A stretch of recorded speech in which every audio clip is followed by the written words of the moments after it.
Isso mesmo, Yuri Pita. E a gente abre o 360 falando sobre os BRICS, porque há uma forte pressão dos países integrantes do bloco para que a Venezuela passe a integrar esse seleto grupo de países. A Renata Varandas tem apuração sobre a posição do governo brasileiro quanto à possibilidade da Venezuela entrar nos BRICS.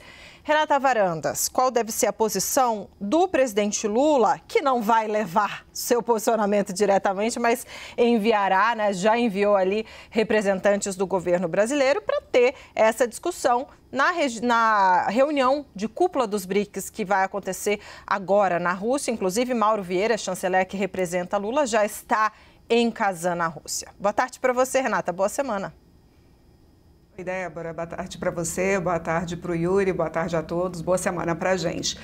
Bom, o presidente Lula é contra a entrada da Venezuela nos BRICS e isso é até surpreendente, né? Porque a gente vem de uma história em que o presidente Lula, o governo do PT, sempre muito alinhado e aliado, né, do presidente da Venezuela, Nicolás Maduro. Então, o presidente Lula ontem, apesar de acidentado, conversou com o ministro Mauro Vieira antes dele embarcar para a Rússia e disse a ele que a posição do Brasil é contrária à entrada da Venezuela nos BRICS. Só que vai ser uma briga que vai ser uma briga boa, porque como você falou, Débora, a Venezuela está muito bem cotada aí para poder fazer parte, né? Cuba ainda está na frente dessa corrida, mas a Venezuela está muito bem cotada. O que vai ser feito hoje, o que vai ser discutido nessa visita, né?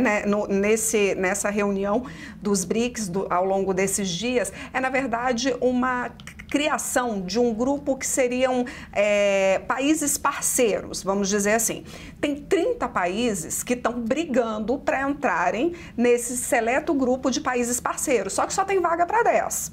O que são esses países parceiros? E eu estava apurando junto com a nossa repórter, a Gabriela Prado, eles estavam dizendo o seguinte para a gente, não tem poder de voto, nem tem poder de veto, esses 10 países parceiros, mas participam de todas as reuniões. E claro, quando você participa de todas as reuniões, você tem o poder de influenciar. Então, há sim, claro, um poder que é um poder subjetivo ali, mas é um poder de influência. Então, existe essa previsão. O que eles vão fazer? Provavelmente a lista com esses 10 países parceiros não deve ser divulgada agora. A ideia é criar os critérios primeiro para ver quais são os critérios que podem ser utilizados para que um país se encaixe ou não nessa lista de 10, já que tem 30 querendo entrar e aí você precisa encaixar 10. Então, a ideia é que essa lista seja montada, a lista de critérios, para depois só ser divulgada, então, posteriormente, a lista dos países parceiros. Mas a gente vê a Venezuela muito bem posicionada, mas é a primeira vez que a gente vê uma decisão, uma posição um pouco mais enfática aí, né, do governo brasileiro. O governo brasileiro vinha pisando em ovos em relação a Nicolás Maduro. A gente teve agora, muito recentemente, a eleição da Venezuela. O Brasil pediu as atas das urnas, nunca recebeu e nunca vai receber, e a gente sempre com muito cuidado. Teve Pedro Venceslau, trouxe agora há poucos dias a resolução do Foro de São Paulo, que foi assinado pelo PT. Então, tudo isso, né, são sinalizações que vão contrárias à sinalização agora do presidente Lula, que assim, de fato a relação do presidente Lula com o Nicolás Maduro, ela esfriou muito, né? Era uma relação que era muito azeitada e agora esfriou muito. Agora é interessante que, conversando com algumas fontes, eu ouvi o seguinte, que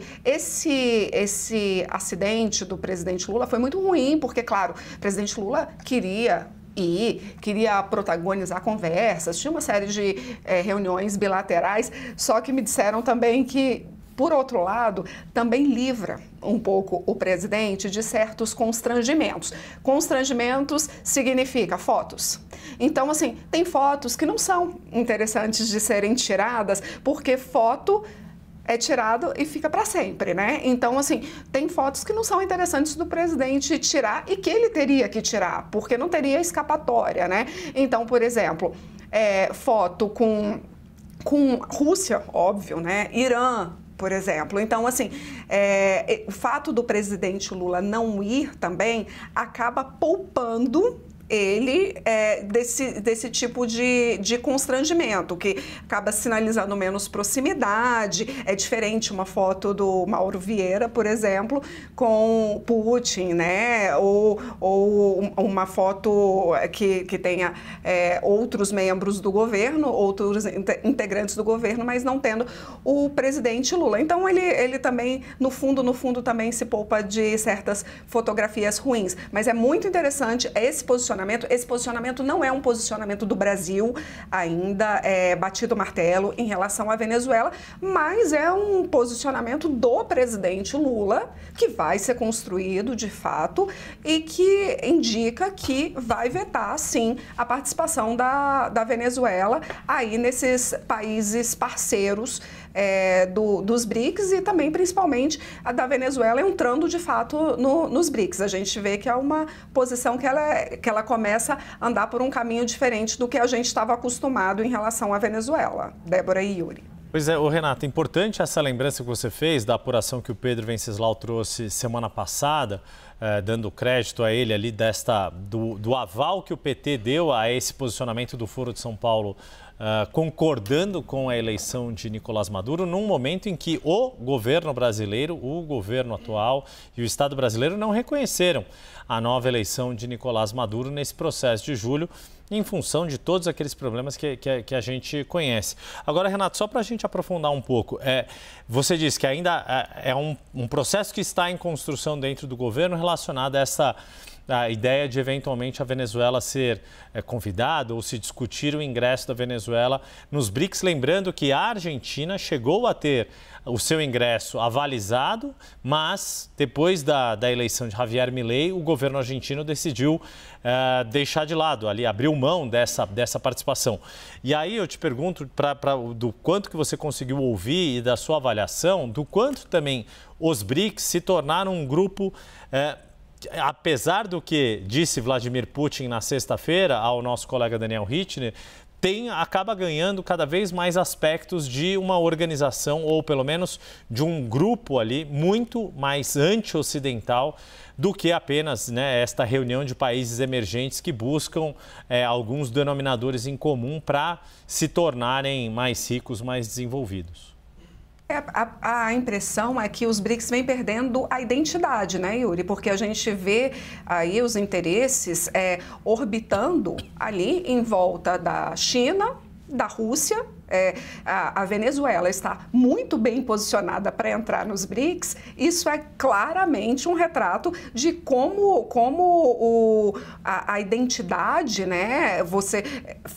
Os BRICS foram criados com um propósito e agora estão caminhando para outro propósito, porque a Venezuela, estando muito bem posicionada, demonstra exatamente, a gente sabe com quem que a Venezuela tem relações comerciais, né?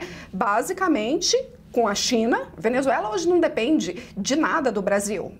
A posição do Nicolás Maduro de simplesmente ignorar o Brasil, os pedidos do Brasil, fazer insultos ao Brasil e ao presidente Lula, demonstram claramente que a Venezuela, na verdade, não é porque Nicolás Maduro simplesmente mudou de opinião, acordou num dia, mudou de opinião e não era mais amigo do Brasil. Não, é porque, na verdade, a Venezuela não depende de nada do Brasil.